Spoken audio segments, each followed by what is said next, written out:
one actually cannot get away with borrowing and borrowing and borrowing, and hence the need for prudent government spending in all its aspects.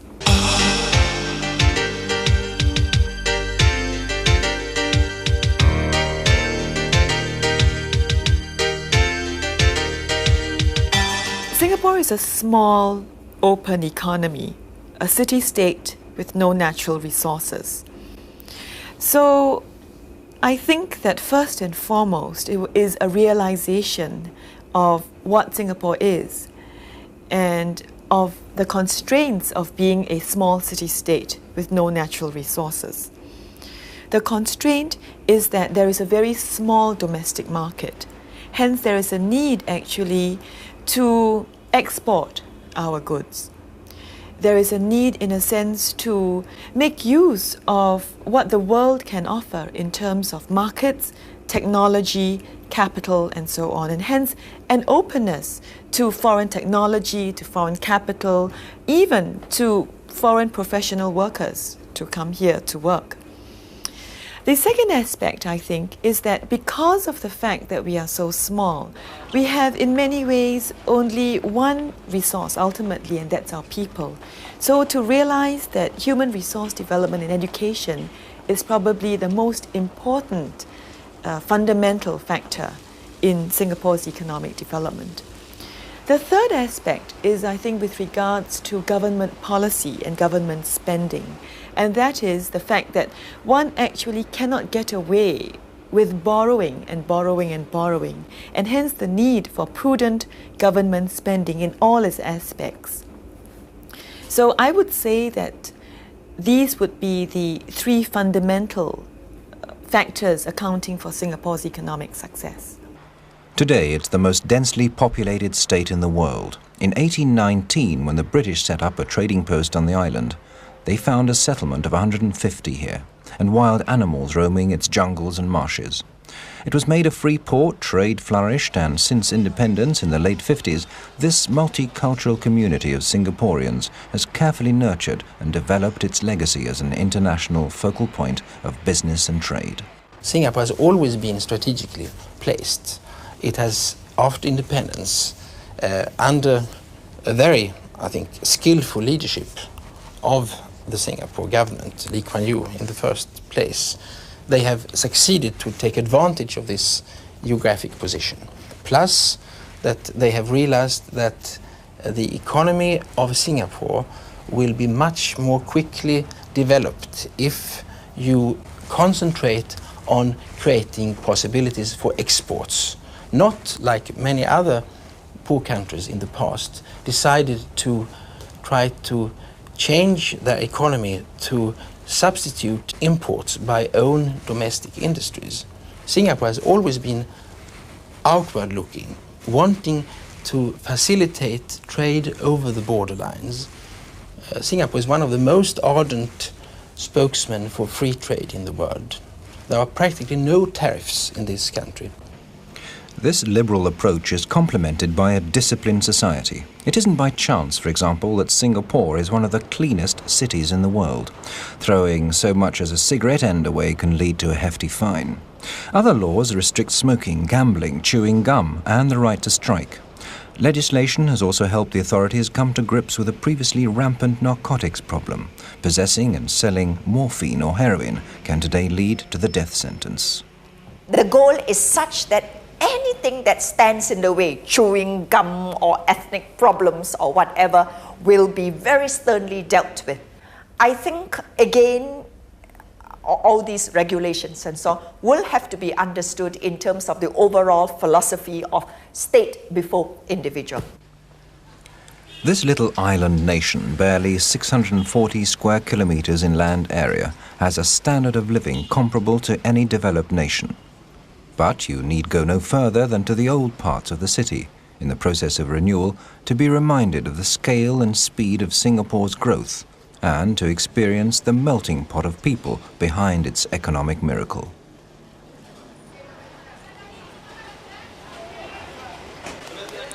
Over 75% of Singaporeans are Chinese, 15% Malays, and about 7% Indians. But there are also some 60,000 ethnic Arabs, Japanese, as well as Europeans. They display an energy and work ethic that's all the more remarkable when you remember that Singapore is in the humid tropical belt with average daytime temperatures of up to 30 degrees Celsius. Singaporeans are said to be the only peoples in equatorial areas to dispense with a siesta after lunch, with some exceptions, of course. I would say Singaporeans are very proud of their country. They are amazed at their own prosperity, and Singaporeans travel very widely to the countries in the region and will be able to come back and make comparisons to their own advantage. So I think we have reached a stage when there is genuine admiration, gratitude to the government for giving us what it has. But, now this is a big but here. I think that in terms of material prosperity, there is just no question about Singapore's success and well-being and so on. But that's the other side. The less tangible things, the things that are less quantifiable, more qualitative. So when it comes to things like, are Singaporeans extremely happy? Do they have a sense of identity, right? A multi-ethnic society, is there this total cohesion that makes everybody happy? Now, there are still, I think, question marks. For example, there is the flip side of our material prosperity. Has it thrown up a whole generation of Singaporeans who are selfish, materialistic, mindless of tradition, who are very self-centered, in fact, who are beginning to be called ugly Singaporeans? We don't want to use this term too much, right? But there is a certain trait, for example, that we have begun to identify in ourselves. And it is not a very attractive trait, I'm afraid. It is this grasping, totally materialistic quality that makes Singaporeans very calculating, over-pragmatic, maybe not too adventurous, a little bit closed, a little bit reluctant to take risks, and certainly very jealous of their own self-interest. Right? We are told that this happens in all societies, but this is something that certainly worries us a little.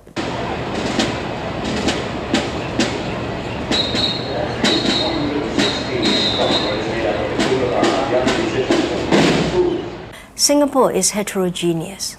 I think because of the existence of Chinese, Malays, and Indian, and many religions, Buddhism, Christianity, Islam, Hinduism, you will find that these could be possible sources of tension and conflict, and minority issues could always surface. And certainly some minority parties that choose to build their support on a minority vote have used religion, language in the past, and sometimes do raise this now and again to win votes.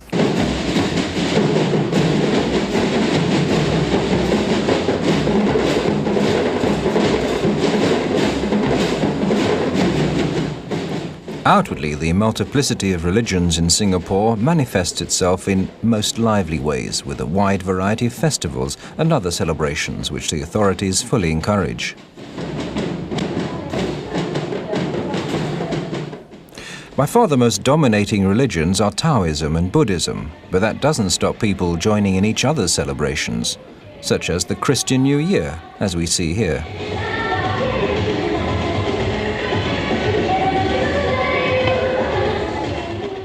Singapore was a British colony for, more than 100 years. And once we became independent, the government took a decision to keep English as the language of business and the civil service and government. It is the language of the modern sector. To that extent, you find that Singaporeans are modern, Western in orientation. But there is a very large base where the language at home is in Chinese, Malay, Indian regional language, Tamil, Bengali, etc. And the cultural norms at the home is not as obviously Western as Western societies. The cultural heritage is still very strong. The language is English. The cultural heritage is a strong dose of the traditional cultures. And young people, as they move into the modern society, acquire some aspects of the Western cosmopolitan culture. I think if you move around Singaporeans, you'll find different people having different degrees of Westernization. And that's what we are. Now, thank you.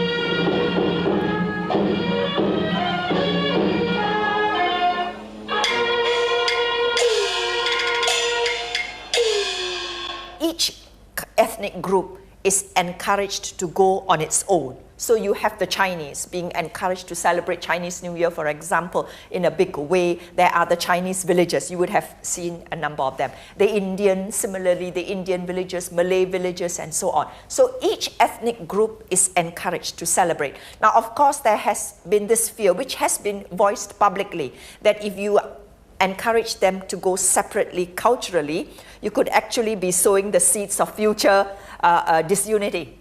But the government feels that this is just one level of Singapore life. If above this, there is unity based on respect for each other, based on a shared economic prosperity, it need not be too bad a thing. So the kind of culture that we are evolving would have to be double layered. The top shared by all, with the common language being English, really. You know, we communicate with each other in English, even among the Chinese themselves. And this would be, I suppose, bound to Western technology. It would be, in many ways, influenced by the West. And then below this, below, but not necessarily subservient to it, would be the development of our own ethnic cultures. Will these two be synthesized and integrated? We are not quite sure, but if they coexist, that's good enough. A 1 kilometre-long causeway links Singapore to mainland Malaysia. Like Singapore, Malaysia is multi-ethnic and multi-religious, with Malays in the majority, coexisting with Chinese, Indians and other groups. Malaysia is relatively well off and its economy is booming. But that's where the similarity ends and the contrasts begin. Malaysia's population is almost 6 times that of Singapore's, spread over a land area 500 times the size of Singapore's. It has important natural resources, tin, rubber and oil, as well as a growing agricultural sector.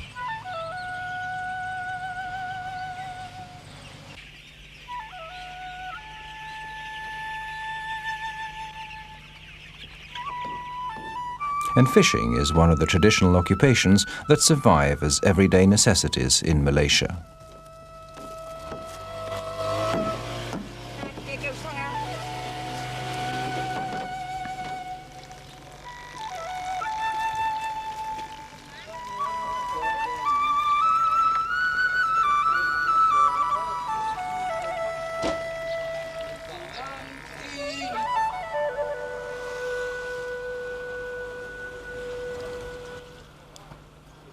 Meanwhile, just 8 kilometers south across the causeway, you have access to one of the most modern urban transport systems in the world. It took barely 3 years to build Singapore's Mass Rapid Transit System, or MRT.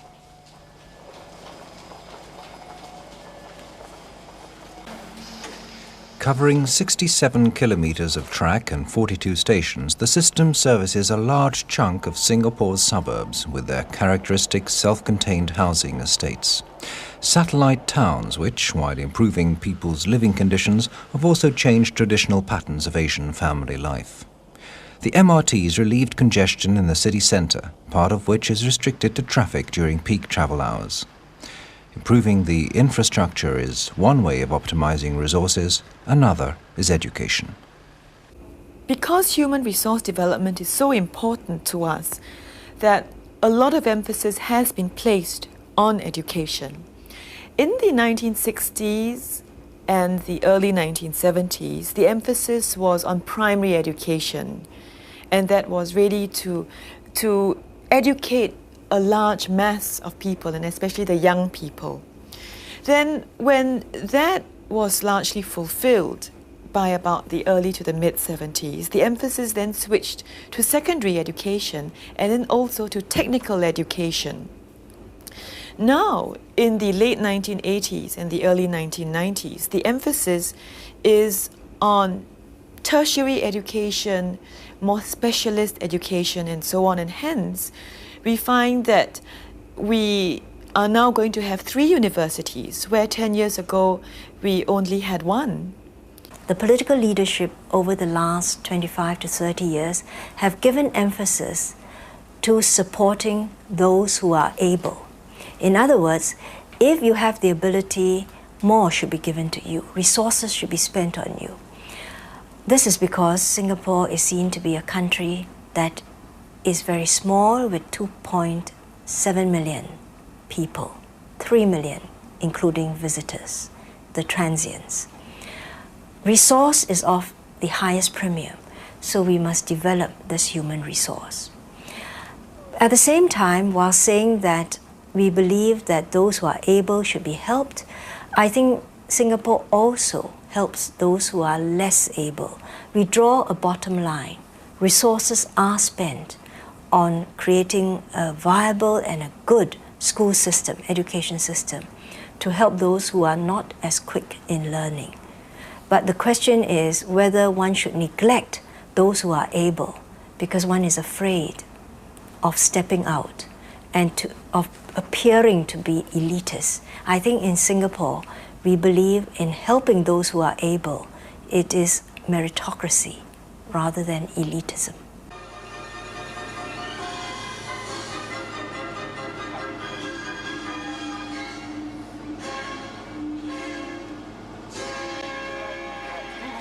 Okay, dear, onto my feet now. When we have taught JRA how to maneuver and to catch food thrown high up into the air. An amazing variety of parks and zoological gardens provide another source of knowledge linked with entertainment and open to all and sundry. The Jurong Bird Park has more than 4,500 birds and includes a 2-hectare walk-in aviary.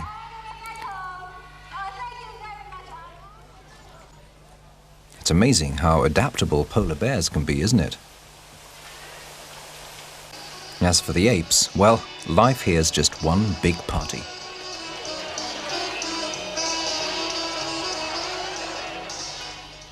We are a mix of the old and the new, a mix of East and West. In many ways, we have a Western face. The city skyline is very Western, but our soul is very Asian. And in that sense, I think we have great tourism appeal. The underwater world offers further evidence of the Singaporean skill at reproducing natural environments in limited space, providing easy access for visitors.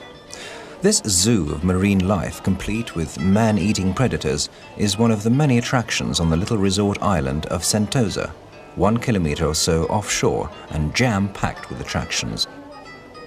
You're under the water here, viewing 400 species of marine life from below, but remaining safe and dry within a transparent tunnel.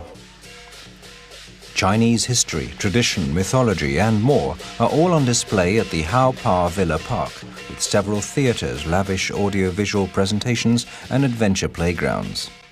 Up the road, a whole era of China's history has been reproduced, an entire 12-hectare village from the Tang dynasty. Attractions such as these are of interest not only for the locals, but for the over 5 million foreign tourists who come to Singapore annually. Tourism is an important contributor to Singapore's economy. 1 in every 12 people in Singapore work in the tourism-related industry. Singapore's tourism receipts contribute to over $7.6 billion, Singapore dollars that is, to our GDP. Singapore must have the biggest number of golf courses in relation to land area in the world.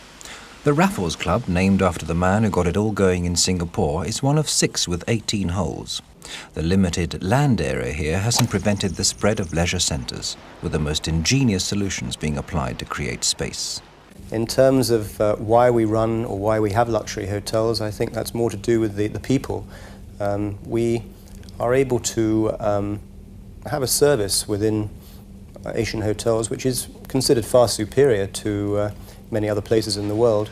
The concentration and the number of people we actually employ in each hotel is far higher than it would be in many other international destinations. And the cultures lend themselves very well to the creation of a most excellent standard, particularly in terms of the service standards.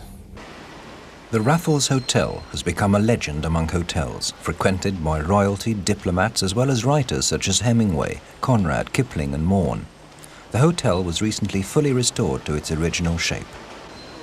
The hotel actually started as a little bungalow house with about 10 rooms in 1887, and by 1915 all the wings were added and completed. The demand does not lie only in the suites. We only have 104 suites, but there are so many other facilities that guests can enjoy to just have a feel of Raffles Hotel. And that could be just having a drink, having a Singapore sling at the long bar or the bar and billiard room. It could be having a meal at the courtyard here, or the tiffin room for tiffin curry. So it's not just confined to the suites alone. Fast, comprehensive and reliable air links with the outside world are a prerequisite for a society such as Singapore's. Today it has one of the very best airports in the world, and its carriers, Singapore Airlines, along with neighbouring Thai Air, are among the few national air carriers still returning regular profits. Well, I think the European airlines have a problem with the cost of staff in relation to their total operating cost. And in our case, that our share of personnel cost in relation to our total operating cost is approximately only half of that of the European carriers. This is where it all started, Singapore Harbour, a focal point on the world's ocean trade routes. Among the busiest in the world in terms of tonnage and a major point of transshipment. A free port on a platform of free trade. Doesn't this open up some leeway for doubtful dealings? There is no corruption in Singapore. It's a clean society. I think the reason why Singapore has become such a clean society is the conscientious efforts by the present and previous leadership of the country. I'm thinking of Lee Kuan Yew himself in the first instance, to wipe out from the beginning all possible stains of malpractice, of bad practice in administration, in business, and to see to it that the Singapore administration and the Singapore business is as clean as at all is possible. I think they have succeeded. Singapore is the financial centre of Southeast Asia. Literally hundreds of foreign banks and financial institutions operate here. Significantly, a bank boasts the highest building in Southeast Asia. Banking and finance, together with an advanced electronics industry, form the mainstay of Singapore's economy. All this is backed up by a sophisticated international telecom system. Growth has slowed down, though, after the boom of the 80s, but it's still at a level that's the envy of many European nations. If we had a growth rate of, like Singapore's, of around 5–6%, we would be very, very happy.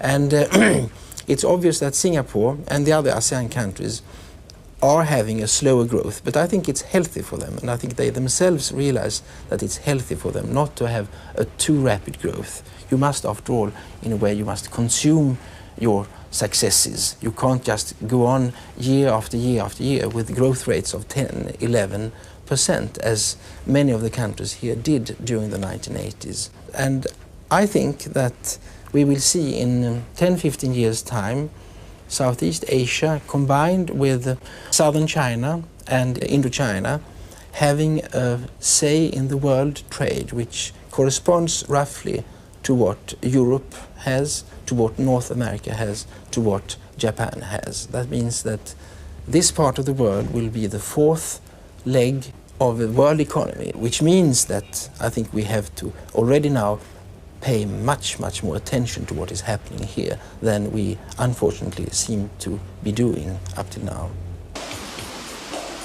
Singapore has been described as a sweet shop for adults. The city is dotted with shopping centres displaying a staggering range of goods. But the prices aren't necessarily the cheapest in the world. In many cases, you can pick up better bargains in Hong Kong, for example. But it's still worth it, and you have to be prepared to haggle. 有没有？所以这个不要用豆包去跟他拿出来卖你手呀，这马上跟他夹住，马上拿出来就好了。你跟他游来游去一毛别干了，不会掉下来啦。如果你吹鱼啦，吹鱼、吹蟹、吹海鲜放进里面。 And there can't be many places in the world that have the variety of food that's available here. From all four corners of the globe, with Oriental cuisine dominating, of course.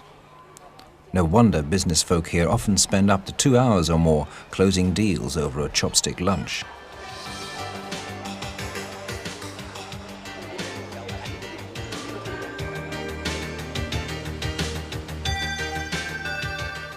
The streets of Singapore are safe places, day or night. Singaporeans can enjoy their city. Incomes are good, unemployment is low, and life expectancy is today among the highest in the world. I think the remarkable thing about Singapore is that the political leadership has always gone to the people, treated them as rational people, to say, this is the way we should do things, because these are the reasons. You have a recession, we must do these. People listen and say, yes, we have a recession. You must cut back on salary. There's no point killing the goose that lays the golden egg. But no individual is completely satisfied, you know. Press him or her, and there'll be something that they would want more. I think Singaporeans are just like that. It is not bread and butter now. It is what kind of jam you're going to have.